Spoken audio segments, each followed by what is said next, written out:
So why does advertising have to be so hard? Why is marketing probably the pain point of your company? You spend hours and thousands of dollars pursuing advertising and marketing. And what's the difference between the two, and how does it relate to sales?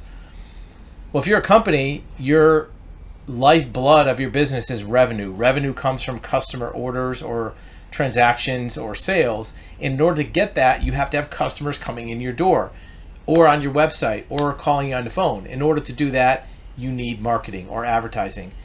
Advertising is one part of marketing. Marketing is an overall strategy of getting customers to come to you, awareness of your business, ordering your product or service.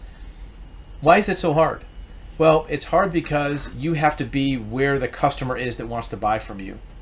You don't know where those customers are before they come to buy from you. Sure, if you're in a certain industry, you may know where there's certain demographics of people that are likely to buy from you. Maybe if you're a B2B, you know where the types of businesses are that buy from you. Maybe you sell stuff to attorneys. You know that there's an attorney trade association meeting or conference. That's where there will be some attorneys, but you don't know which ones need to buy from you right now.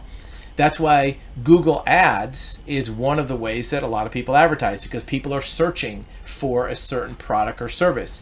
And so you think, well, if you pay for Google Ads, you show up on the search and you get business, which is kind of true, but there's a downside to that. I'm sure you have spent thousands of dollars on Google Ads and you're not sure if it was worth spending.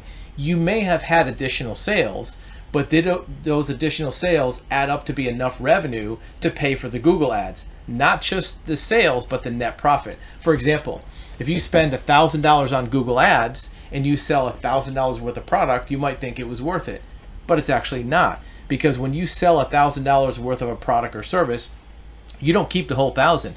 You have payroll, you have cost of sale, you maybe have fulfillment costs. So you have a net profit in your business of maybe 20 or 30%.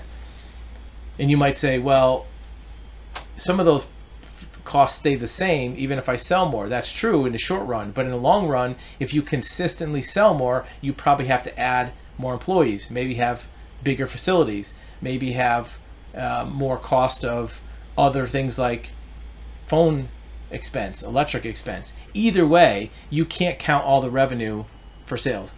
We like to look at a 5 to 7 times return on advertising to see if it's worthwhile, because not every type of advertising is going to work. Some is speculative, and if you don't get a 7x or maybe even an 8x return, it's not going to be able to offset the ones that don't work. So how do you make sure you do that? Well, it's tough, because not every advertising method is going to be known what the results are until you do it. So you have to do some testing. The best way to do it is to have advertising that doesn't cost a lot to begin with. That way your ROI burden is not that high. Do things internally like content marketing. We've talked about that before. Do things that maybe can be part of your daily workflow, or things that are cheap. You'd be surprised how cheap some things are in terms of the cost of the potential advertising. For more ideas on different types of advertising that can be done cheaply but have a wide reach, you can check out our website, TechMotor. Content marketing is a big one. Even this day and age, direct mail is a big one. You may not think that direct mail like postcards or letters is a thing, but think about how much you spend to reach one person on Google. You might spend 80, 90 cents, $1 to reach one person. In that moment, they click on your site and you're done. If you send them a postcard with your description, it might cost you 50, 60 cents, and that's a durable piece of marketing, durable advertisement. It sits there on their desk. It's maybe circulated, more than one person sees it in a company or in a household, right?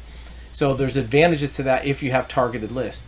The other big factor in advertising or marketing is analysis. When you do something, you have to see how it worked, why it worked, and what products did it sell. You can't just set it and forget it. Even with Google Ads, you have to make sure you're constantly reviewing your keywords, reviewing your ad wording to make sure that the landscape hasn't changed and left you in the cold. The big takeaway is don't give up on marketing or advertising. You have to do it to do business development, to grow your company, but it is going to be a struggle unless you have a dedicated strategy and process to always be doing something. You'll get frustrated and give up, and your business will stagnate and maybe even decline. Don't overlook visibility in terms of outdoor visibility. A sign, a billboard is something that's always there. Be open-minded to offline sources. If you're only doing online, online's getting crowded. Social media is getting crowded. How many ads do you see every day? Some of the less traditional offline methods may actually have more blue ocean around it, where there's not 50 million ads you're competing with. You may be the only one if you're doing other non-traditional methods. Feel free to contact us if you need a consultation or to discuss marketing and advertising in more detail.